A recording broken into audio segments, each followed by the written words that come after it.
This week's episode of the Rich Habits Podcast was an absolute thriller. We were joined by Harley FinkelStein, who's the president of Shopify, a $100 billion company. 11% of all e-commerce goes through Shopify. They're the second largest e-commerce platform in the world behind Amazon, and he made sure that we all learned everything about the process of getting there. I would say, Robert, this is probably our best guest episode to date. I mean, Harley brought the heat. He gave us a ton of different nuggets of information, a ton of tools and resources that he's personally helped build at Shopify, as well as let us know what they're building and looking forward to in the future. So if you're an entrepreneur who's either selling already on the internet, maybe you've got that idea in the shower and you're ready to go bring it to life, hopefully this episode can be the playbook that allows you to go from 0 to 1 and really, really build out and make money on the internet. Yeah, we talked about a ton of things. It was a joy just learning from someone behind the scenes from a company that big. And it just really emphasized a lot about mindset and just getting out there. And we talked about how it's the greatest time since we've been alive to really be able to start a business, memorialize a side hustle, because the entry cost is so low because of tools like Shopify. So this episode is near and dear to my heart, and I am so excited about it. And just a quick note for any of you that have noticed my audio is off and there's some background noise issues. You all are very aware that I had to evacuate South Florida from St. Petersburg.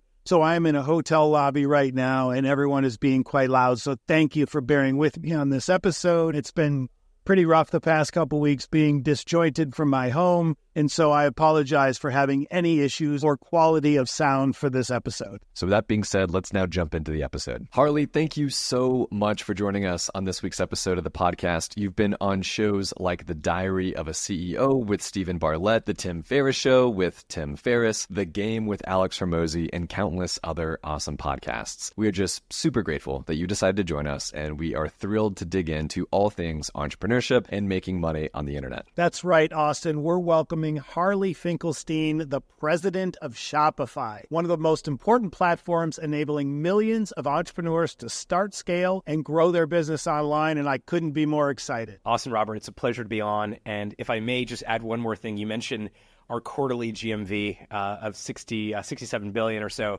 but a particular milestone that we crossed in Q2 was the cumulative GMV or sales sold on Shopify.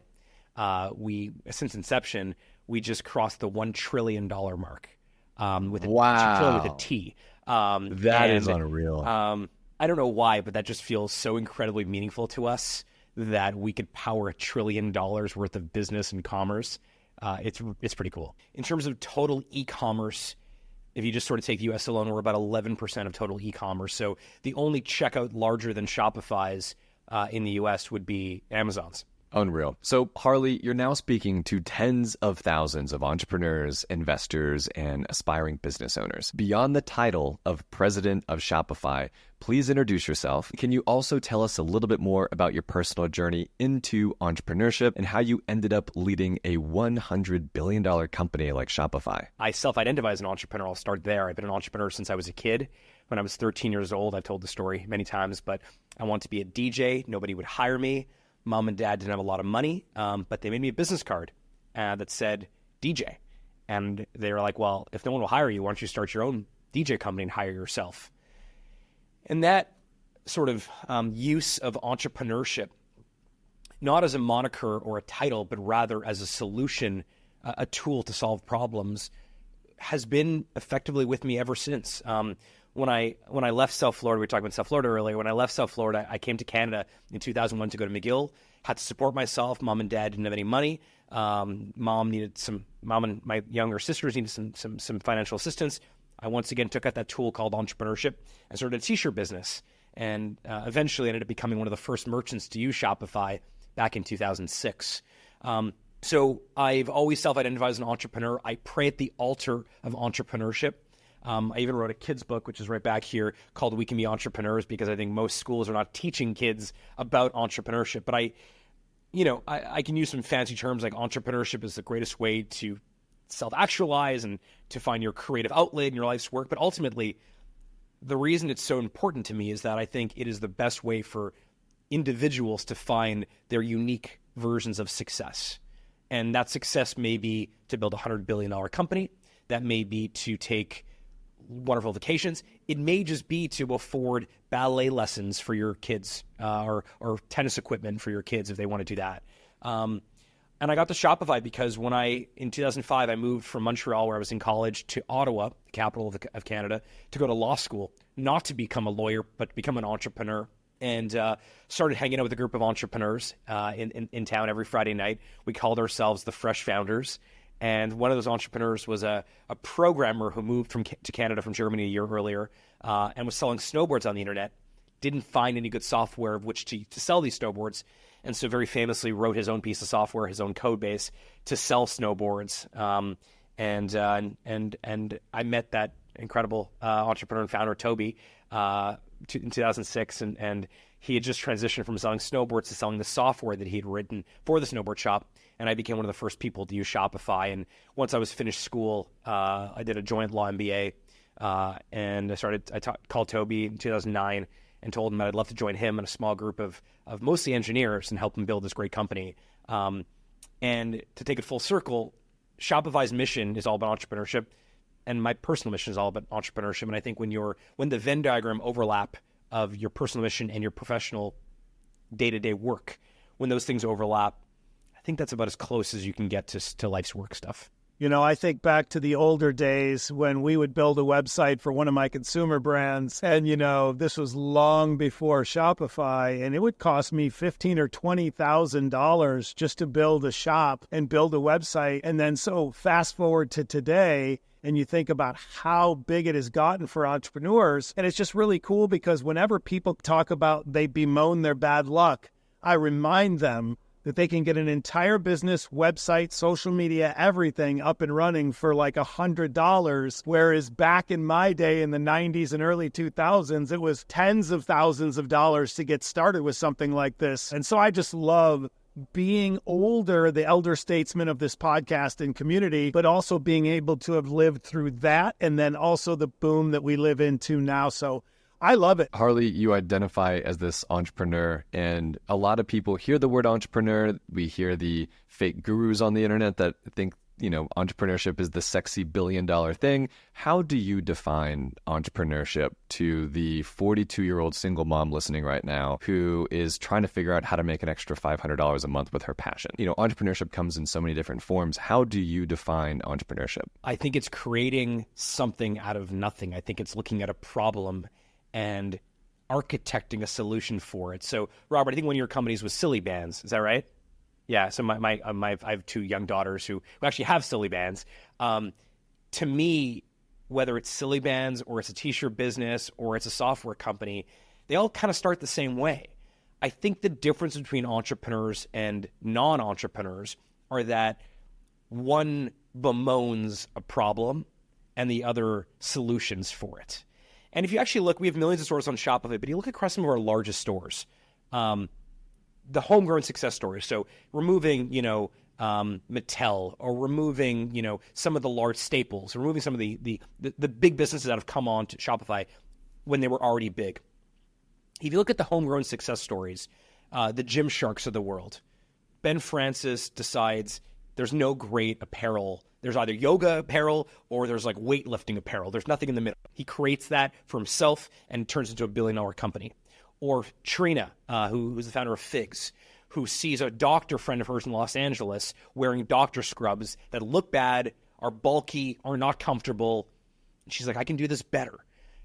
Entrepreneurs see opportunity everywhere and they action those opportunities. And I think that ability to identify a solution and then implement that solution, that's the difference.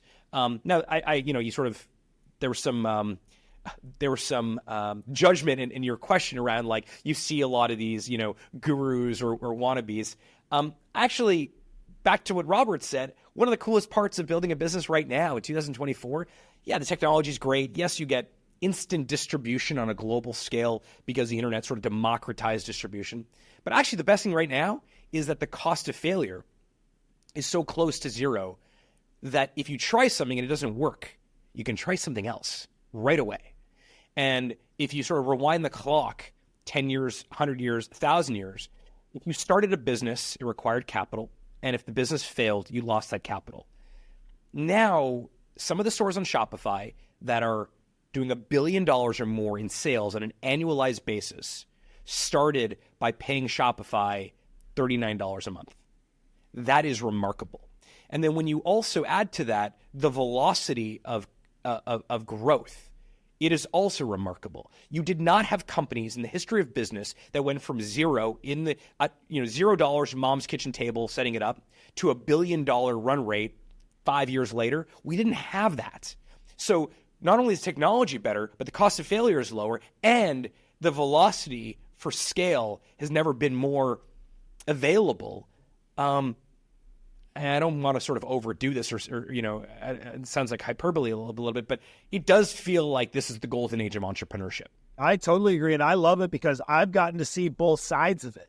Everyone now that has been around since Shopify has been huge and been able to do all this does not realize, you're exactly right, the cost of failure is so inexpensive. I'm going to adopt that. I'm going to share that and make sure the world hears it, because it's so important, because you can try more things and get yourself out there. And I love that because of the availability of all of these tools like Shopify. So let's get into one of the questions I have, and that is, for a lot of our listeners, it's what is my first step? We get this all the time. So let's talk to those people for a second. They want to start their own business. They want to make money on the internet. They want to memorialize their side hustle and really get going, but they're overwhelmed in the space.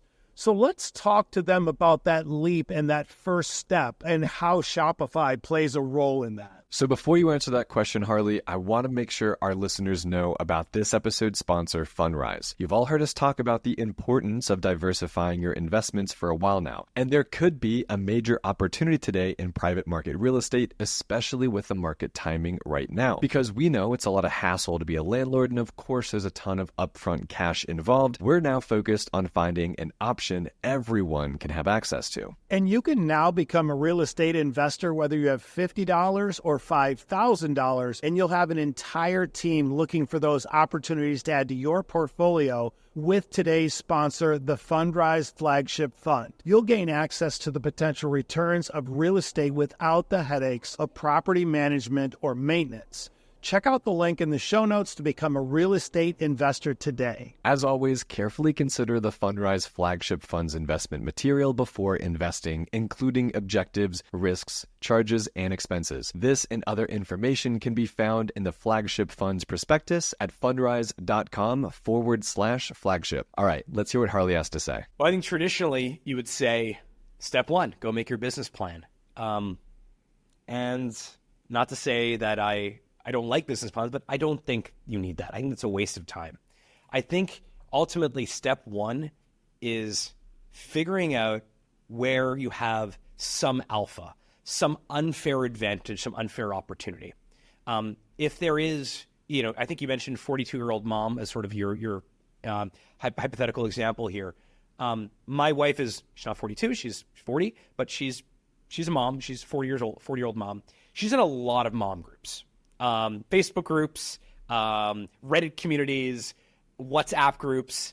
You may not think that there's alpha there, but there is so much alpha that my wife has, meaning like she has a disproportionate amount of insight over me for that particular demographic, which is a very important demographic. She knows what they're looking for. She knows what their frustrations are. She knows how to contact them. And she even knows, if she builds something for that community, how to access them. And so the first thing I often tell people is, what are you already doing now? What do you already have now that you simply are undervaluing? And it may be someone who is, you make amazing banana muffins for your neighbors, and every one of your neighbors is telling you, this is incredible. I've had 100 different banana muffins. These are the best. That may be your alpha. You're already doing something that is of value. You're simply not monetizing it properly. Now I'm sure going to criticize. Not everything should be monetized. Some things should just be making muffins for your neighbors. Some things should just be art or a hobby.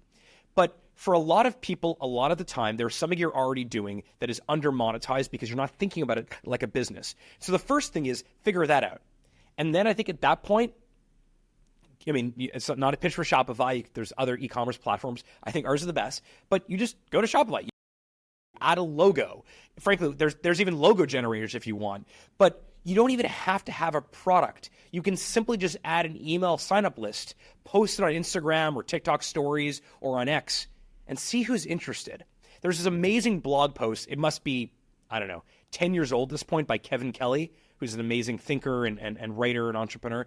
But the blog post, I think it's one of the most important ones. It's called 1,000 True Fans. Actually, Tim Ferriss, who you mentioned earlier, Austin, sent it to me many years ago. Tim's become a friend and mentor and advisor to Shopify and someone I'm very close with. He loves Kevin Kelly. And this Kevin Kelly blog post is called 1,000 True Fans. And it talks about that, like, the best way to build momentum is to first start with your, 1,000 people that really, really care. And the access that my wife has, this hypothetical example, she's got she can find 1,000 moms in her sort of age bracket between all these different channels and chat rooms and WhatsApp groups that she has. So she can just send it to them. Hey, I've been listening to all of you talk about your lack of great sunscreen for your child that is, free of this chemical, but has this chemical and works like this and is waterproof. I actually just decided I'd make it. And I've been using it on my kids and it works really well. And if you're interested, I haven't gone to full production yet, but I'm taking pre-orders. Here it is. What do you think? In the next 24 hours, you will know whether you have a there or not. And if you start seeing pre-orders come in, maybe there's a there. If no one is coming, maybe you actually misinterpreted the market. Maybe you misinterpreted the lack of option of a proper option in that particular category, and you kind of move on. But when you think about the brands on Shopify that have hit terminal velocity, that have turned into multi-million-dollar, billion-dollar companies, a lot of them started kind of like that. I definitely start lean and mean.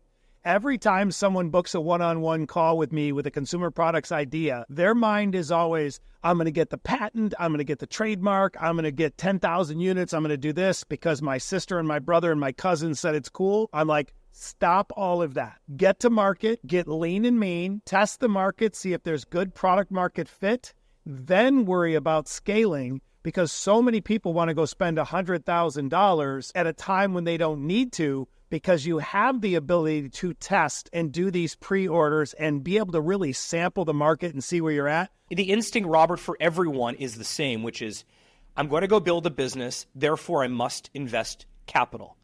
And just that's not the way businesses are built anymore. There's some businesses that do. If you are going to go and create a manufacturing company, you probably need to do that. If you're going to create, I live in Canada, we have a resource-rich economy here. If you're going to go drilling, you probably need some equipment for that.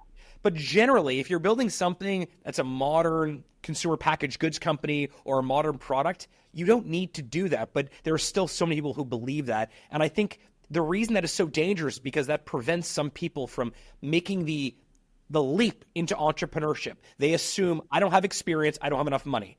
Both things are no longer like deep requirements anymore. What's more important is deep conviction, creativity, a great network, frankly, just sheer hustle, determination. That's how you build the next Supreme or Kith or Nike. I'm showing all the products I have behind me. And it's such a good thing to get out there to people. It's so freaking true what you can do right now. If you have an idea, it doesn't have to be this game-changing, world-renowned idea. You can reinvent a mousetrap of a product that's been around forever and make a better iteration of it and crush it. And so this is a great episode for all the entrepreneurs out there, and I love it. So Austin, I know you have a great question, so I'll shut up for a little bit. Harley, I think something you said earlier that really resonated with me was sort of this idea of curiosity and specific knowledge, right? Your wife has the specific knowledge of maybe having some children. Maybe she likes the sunscreen, right? She's really in on that. And it comes back to Naval Ravikant's, Twitter thread of how to get rich without getting lucky. And so I think, one, I really encourage everyone to read the blog post of 1,000 True Fans, but also, sort of this blog post that Naval Ravikant wrote, and we'll have it linked out in the show notes below. But it just comes down to with entrepreneurship, if you have that specific knowledge, which is something that can't be taught, it's one of those sort of experiences. It's that unique experience that everyone does have. It's a passion. It's a curiosity. It's something about them that gets them fired up every morning to go do what they love to do. do, that is what's going to separate you from everyone else that might also be trying to build in whatever space that you're building in. Let me sort of just make one more point on this. How much of a problem this is. My best friend is a guy named David Siegel. David Siegel, he's going to hate me for sharing this story. David Siegel was the founder of a company called David's Tea. David's Tea had 400, at its peak, 400 locations in North America. He took David's Tea public on the NASDAQ in 2015, same time I took Shopify public. And we did New York Stock Exchange, he did NASDAQ. He took it public. I think it was an $800 million market cap. And then eventually he left. And we would meet, and he'd ask me, what should I do next? And I was like, I don't know. I was like, let's brainstorm, let's figure out. But every time he'd come over, he'd bring me the most delicious tea. And I'd be like, what is this? And he's like, oh, this is like my personal stash. He's like, I could never sell this David's Tea because it was too high end. David's Tea was really middle of the road, a lot of flavored tea and stuff like that. And he'd show me all these sort of things. And eventually, during the pandemic, I'm like, dude, like, you care more about tea than anyone else I've ever met. You care more about the product, the accessory, the farm it's from. You can tell me more about tea than any other person on the planet. Why are you not starting another tea company? And he's like, oh, I don't know. I was like, what do you mean you don't know? Like, it's so unbelievable. And so David and I, during the pandemic, started a tea company together called Firebelly Tea. I'm drinking the tea right now. That's the strainer. Even someone who's had incredible success, who's taken his company public for $800 million, he still didn't see what was right in front of him because he was sort of searching for something, I don't know, more unique or less obvious. Sometimes it's good to find things that are less obvious, and other times the thing you want to actually create and start is right in front of you. I really want to encourage everyone listening right now to kind of take a self-awareness test and look around and say, what is right in front of you? What are you really good at? What do you wake up every morning and get curious about? How do you spend your free time? Can you turn that into a side hustle or, a business or whatever else that you're excited to do? But I do think, though, that there's a very big misconception that making money on the internet is easy. We all know it's not. Maybe in the beginning, it could be easy, get some quick wins with a couple sales, maybe go viral on TikTok or something, but building what the companies that you had shared like Figs, I think Allbirds is another Shopify long-term winner, and these other massive billion-dollar companies are doing, it takes so much effort and organization. So how do you think Shopify is supporting those who are trying to create long-term success online versus just getting those quick little wins? Earlier in the conversation, I mentioned that Shopify was the second largest checkout on the internet in America. That's a fun little flex, a fun little factoid that I like to pull out every now and then. But why does it matter? It matters because when you aggregate a bunch of tiny little dots, you get this magnificent light. And what we realized was that if any one of these individual merchants, entrepreneurs, small or big, went to go negotiate for things like shipping rates or payment rates or capital rates, if they were doing it all on their own, they would walk in as small business number 4,252. But if we go ahead and do it on their behalf, the economies of scale that the second largest online retail in America are entitled to, that's what we were able to get. That's our size, our scale. So what if, rather than have an entrepreneur, small business owner, think about 1,000 different problems, they could only focus on the one thing that matters, which is making a great product. What would that do? How would that change the trajectory of their business? And so we began to think about, let's look at all the problems. Let's figure out what we can solve on their behalf for them, where we can leverage our economy of scale. And rather than keep those economy of scale for ourselves, we can distribute them to everybody that uses Shopify. The counter to that is my father's an immigrant, came to Canada in 1956 from Hungary during the Hungarian Revolution. His parents were Holocaust survivors. When they came to Canada, my grandfather had no money, didn't speak the language. He started to sell eggs at a local farmer's market. And actually that farmer's market stall still exists. It's about 5 kilometers where I am today. My uncle today runs it. He had to do it all on his own. Everything was on the line. He had to mortgage his house to pay for the insurance and pay for the rent on this little stall. He had to buy inventory.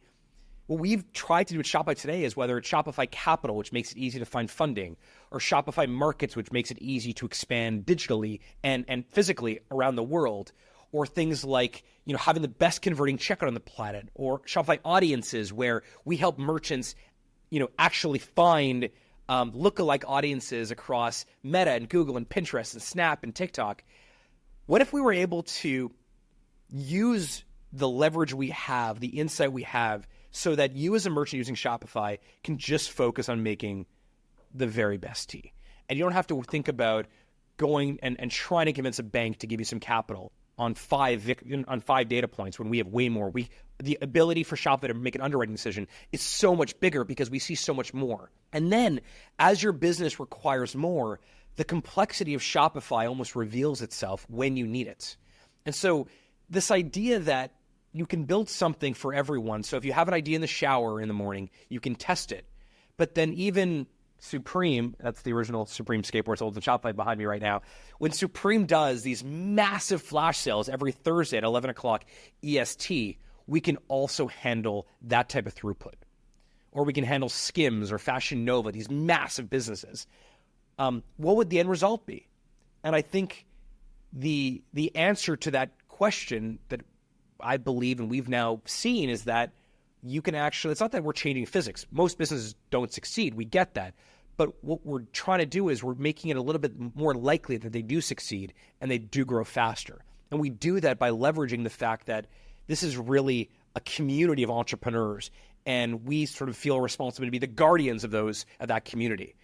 So I fly to meet the biggest shipping companies on the planet, or meet the biggest payment companies on the planet, and I negotiate as if I am their representative in the room, and then I bring back those incredible prices and technology and infrastructure and product, and we give it to the merchants and say, here, now you can go back to making the world's best tea or the world's best skateboard. That is amazing. And, I think beyond that too, something that and I'm going to admit this, I have made my first, spent $500, I think $480, whatever it was, on the Shopify app. I discovered something called Onward Reserve, which was the name of the company that I guess is doing some Shopify stuff. And I spent all this money, and I discovered that 100% organically from within your Shopify app, right? And so it's beyond just the, capital, the audiences, all these cool things, you're also giving your merchants an opportunity to be organically discovered by people that are just looking to buy cool stuff. So I really commend you guys on that. Oh, thank you for saying that. It means a lot to me. So Shopify has really transformed the way entrepreneurs approach e-commerce. But let's talk about competition in this space over the years. With the explosion of AI and other platforms and so many tools being available, how does Shopify stay ahead of the curve and really empower its entrepreneurs? So back to that IPO roadshow back in 2015, we did, I think it was 93 meetings with investors. It was a 2.5-week process. I loved it. I'm a storyteller, so the fact that I was able to go and tell the Shopify story to the largest funds in the world who would eventually become our investors and long-term investors was the hope. I really enjoyed it. And they asked where Shopify was going. And we painted sort of this picture for them of the future of retail is not going to be online. It won't be offline. It'll be everywhere. And what we were building is this retail operating system so that anyone that uses our product can sell on any surface area. And the obvious ones at that point was online and offline, mostly a little bit of social media commerce. But last week on X, or 2 weeks ago, I announced that now we are powering commerce inside of Roblox, just as an example.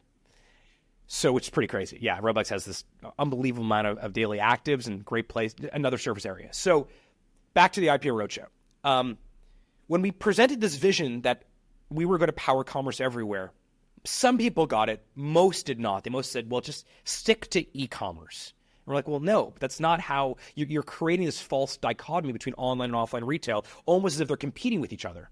And you hear that a little bit. If you listen to an earnings call from a company like Best Buy, for example, or Macy's, you hear this term channel conflict, which is effectively that one channel online is hurting another channel offline or vice versa. And our belief was, if we want to be really relevant, not just in 2015 on the roadshow, but in 2025 and 35, we actually have to stay ahead of what people want, so that when you use Shopify and you decide, I want to activate a new channel, or I want to create a new type of campaign, or I want to try a new type of technology, the answer is it is available.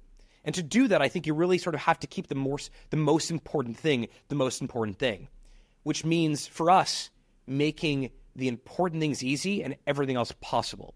And so as commerce evolves, we try to stay ahead of it. I put out a post in like 2018 on X, I think, or Instagram, talking about the future of AR for commerce, augmented reality.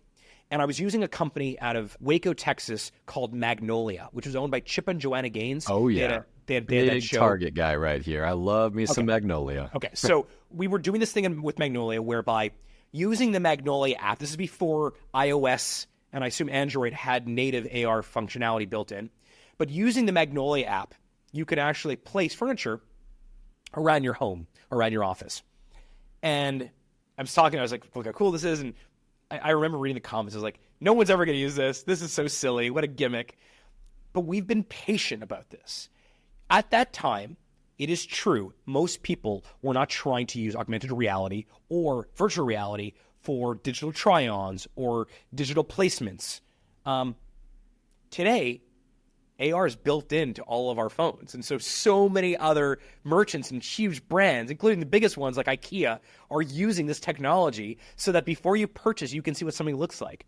That is, to be very specific, that is the way that we stay ahead of the curve, is by not just providing the product and service and functionality people need right now, but by as close as possible accurately predicting what merchants and businesses will need in the future.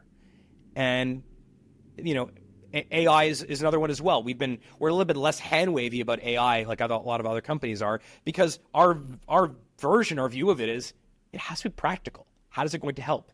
So right now, built into Shopify is something called Shopify Magic, which is not one single product. It's embedded across the entire product. So things like product photography or product descriptions or email marketing newsletter subject lines, things like that, you can simply ask Shopify Magic to generate on your behalf. There's no reason that if you were taking a photograph of a pair of headphones that you should have a background that doesn't look nice. And so Shopify Magic simply makes it look better for you.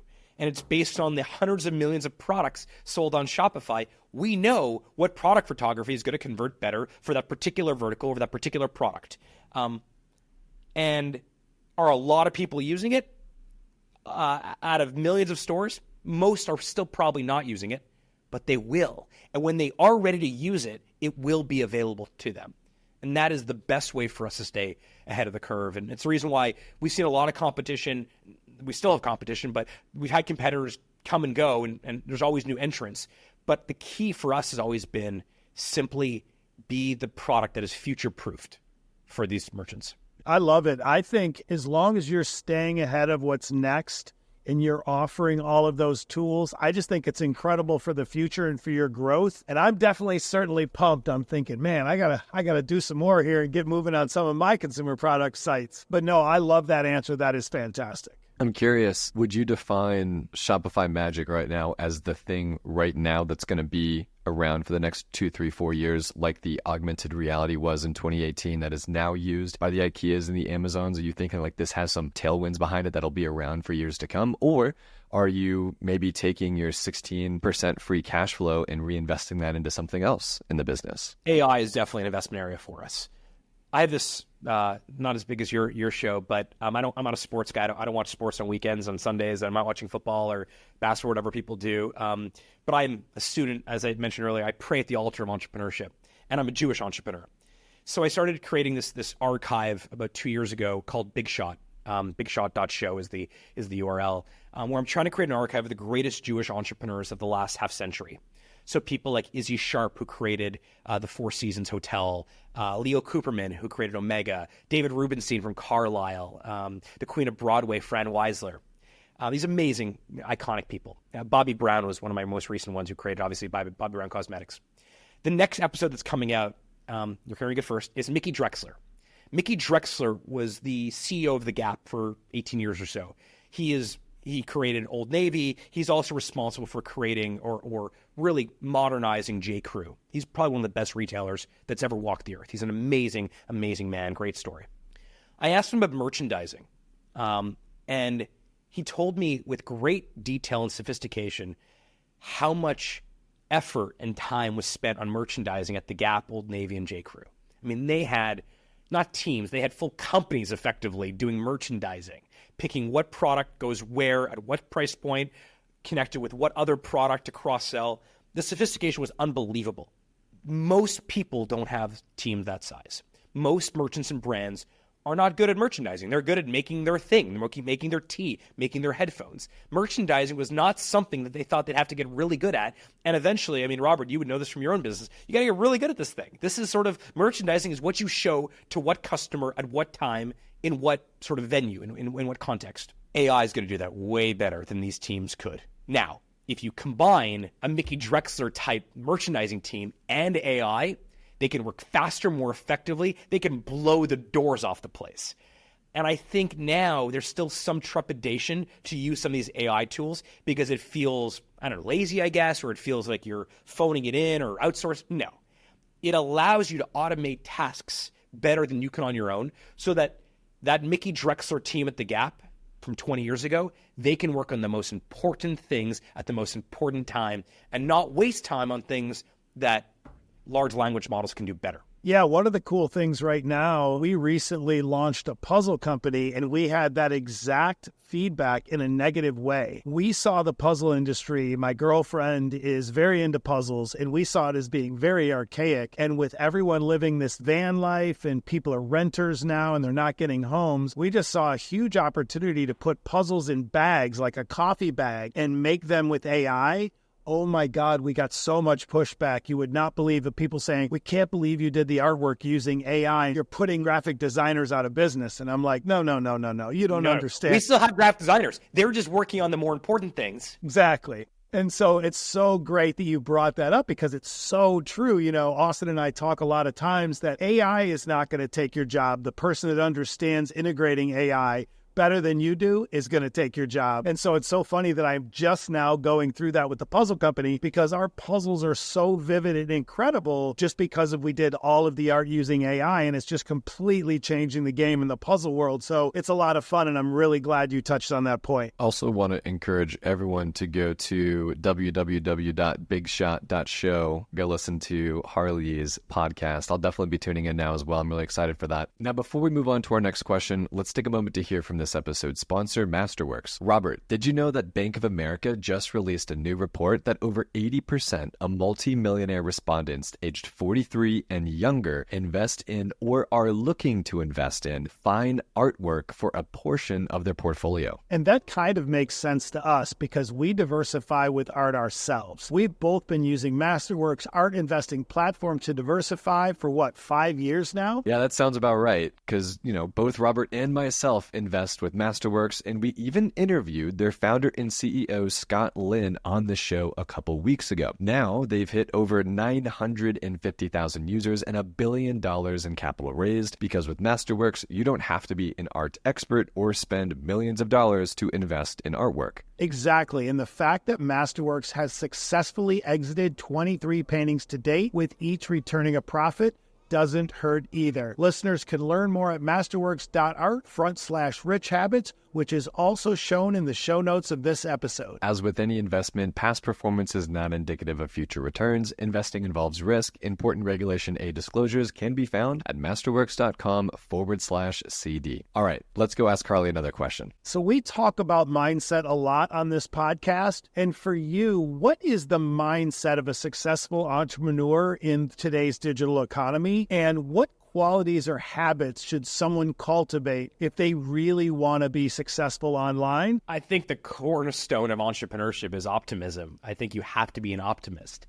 I think if you're not, it's just not going to work out. And so I generally bring an optimist mind to everything that I'm doing. Some things that work out, some things don't.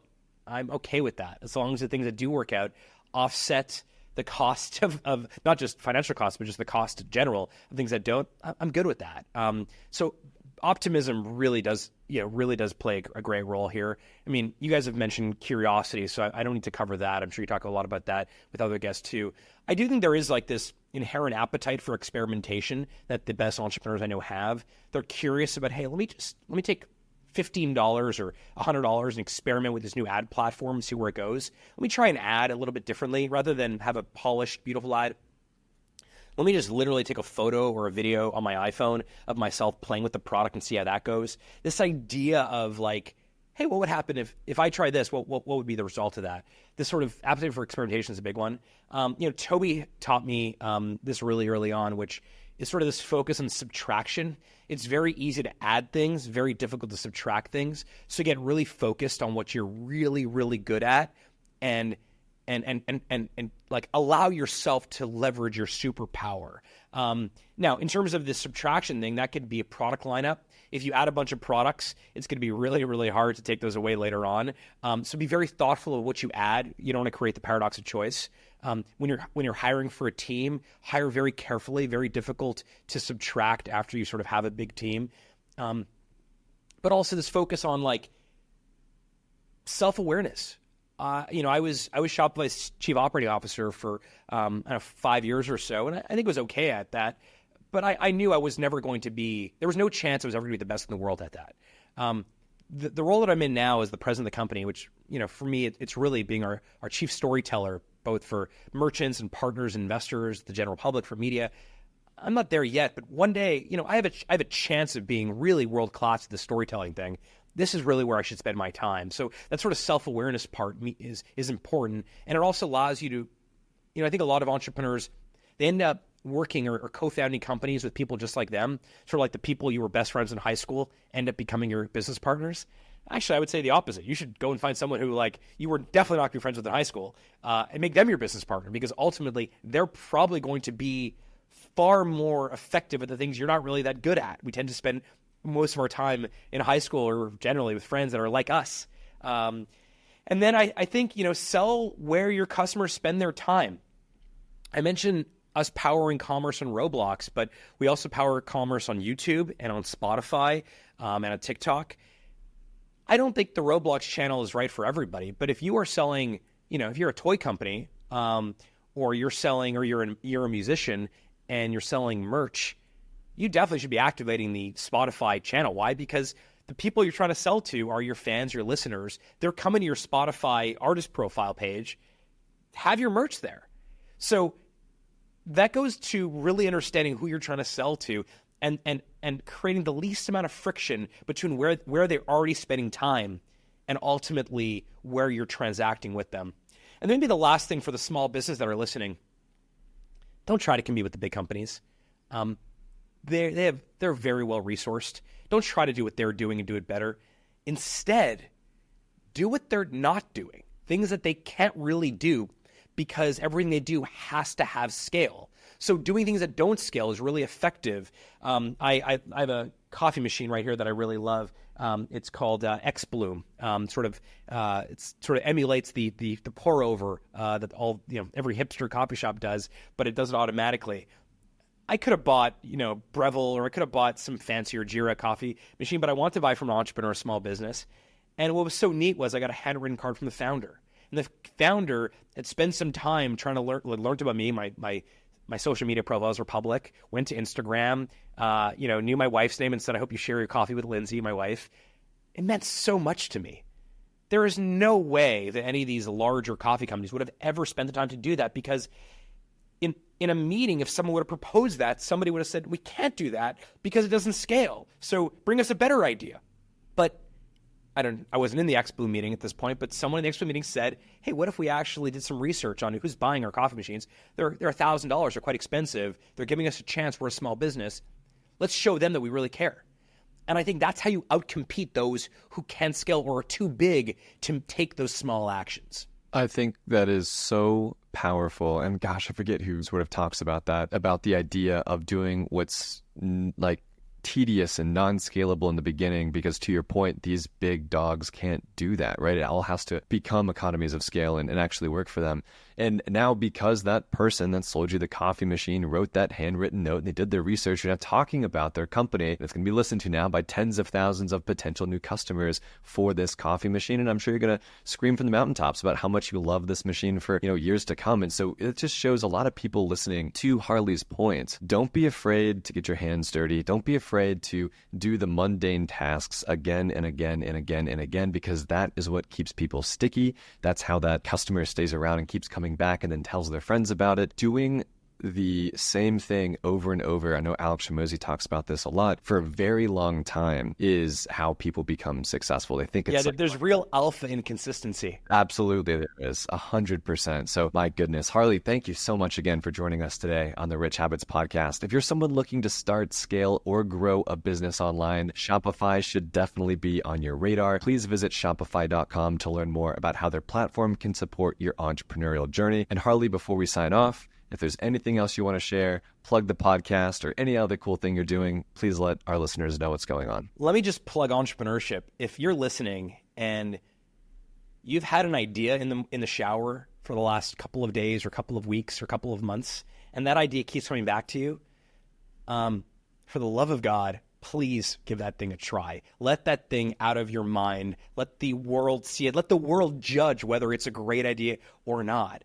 You may start an $800 million tea company like David. You may build a $100 billion company like Shopify. You may start something that just allows you to find your life's work and maybe quit a job you really don't like and gives you, doesn't pay you that well and doesn't really give you that much satisfaction. This is the golden age of entrepreneurship, and it behooves you to at least give those ideas a try today, because that was not something that our parents and grandparents and great-grandparents had the luxury of doing. And we can do that right now, and it can get really, really big. And I've seen that happen more times than I can count, and it's unbelievable. So my only plug is, if you are thinking about entrepreneurship, you are probably an entrepreneur, which means you probably have a great idea, which means you must start that business. And you can do a Shopify, or if you don't want to use Shopify, you don't have to, but you got to let that thing out of your mind and let the world decide for itself whether it is valuable. I love it, Harley. Thank you so much. This is a very special episode for me. All of this just really leads to the power of resources like yours with Shopify, and the fact that people can just go out and give it a shot without having to spend tens of thousands of dollars or months to do it. So this is a very special episode. Thank you so much for carving out the time for Austin and I. We really appreciate it. Pleasure's all mine. Robert, I think that conversation with Harley has been the best conversation we've had with any guest now on the Rich Habits podcast. This guy has helped actively build a $100 billion company, for which that company has generated and sort of processed now $1 trillion of sales for entrepreneurs and merchants all around the world. I feel so humbled that we got to talk to him and learn from him. I mean, it's just been absolutely wonderful listening to what Harley had to say. And a couple things that really stood out to me, first and foremost, come back to that idea of finding your 1,000 true fans. I could not be a larger supporter and proponent of that strategy. It's what I did personally as I began, sort of publishing content on the internet, because once you can find those 1,100 people, but especially 1,000 people, once you find those 1,000 people that want to pay you $10 a month in, a subscription, or maybe they buy a product or whatever it is from you, $10 a month at 1,000 people is $10,000. That's $120,000 a year, right? And people just kind of wave that away like, no, I'll never get there. No way. It's a lot easier than you think. And back to that second point of what Harley was talking about that I am such a big believer in, which is do the things that are not scalable in the beginning to stand out, right? Back to the idea and example of that coffee machine. Harley was talking about how, the founder looked him up, realized who he was, did all the research, and even wrote his wife Lindsay's name on the note, explaining about, how he wants them to share the coffee. And it's like, because of that one small act that entrepreneur did, he's now introducing this coffee brand to tens of thousands of listeners. I'm sure not just on our podcast, but every time he shares that example. I think the episode was incredible. We have so many budding entrepreneurs on the show, and with so many incredible tools, and to hear it from his perspective was just really awesome. And I'm excited to get this episode out there, share it, and have so many people learn from it. It was really incredible. What do you think was your favorite, maybe 2 or 3 takeaways from the episode? I think it's really all about the mindset of understanding, just start, and the fact that we have so many great tools available now for little to no money. So that would be number one. Number two is,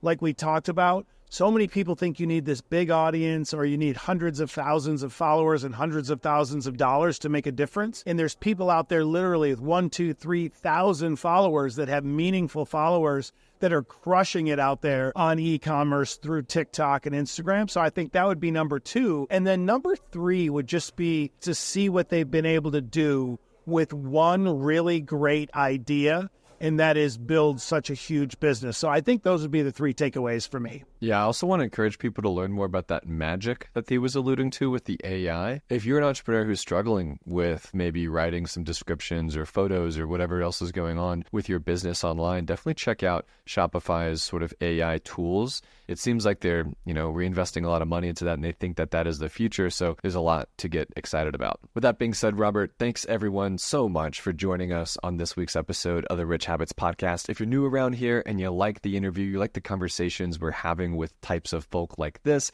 definitely consider hitting the subscribe button, the follow button on Spotify, wherever you listen to the podcast. If you learned something, if you know an entrepreneur who could get inspired by this episode, they've had those shower thoughts, they want to take that next step, they're really excited, but they don't know where to start, they really are looking for that just nudge in the right direction, send them this episode. This episode can be the difference maker for them. And we really, really appreciate all of you that come back every single week to listen to the Rich Habits Podcast. And don't forget, we have an Instagram account, Rich Habits Podcast on Instagram. We post nice, fun little clips. We also get those DMs from you guys for our question and answer edition episodes. So don't forget to shoot us some DMs. And like I said the other day to you, I feel so blessed that we get to share our deal flow, share our connections, and really let everyone absorb this information and hear it from people like this, the president of Shopify, people from BlackRock, and all these incredibly smart people around the country that are in the world of finance and business building and e-commerce. I just love it because it really just opens the door to all this great information and learning, not just for us, but all of our listeners. So I'm very, very happy with this episode and just so proud of everything we're building with the Rich Habits Network. Thanks, everyone, and have a great start to your week.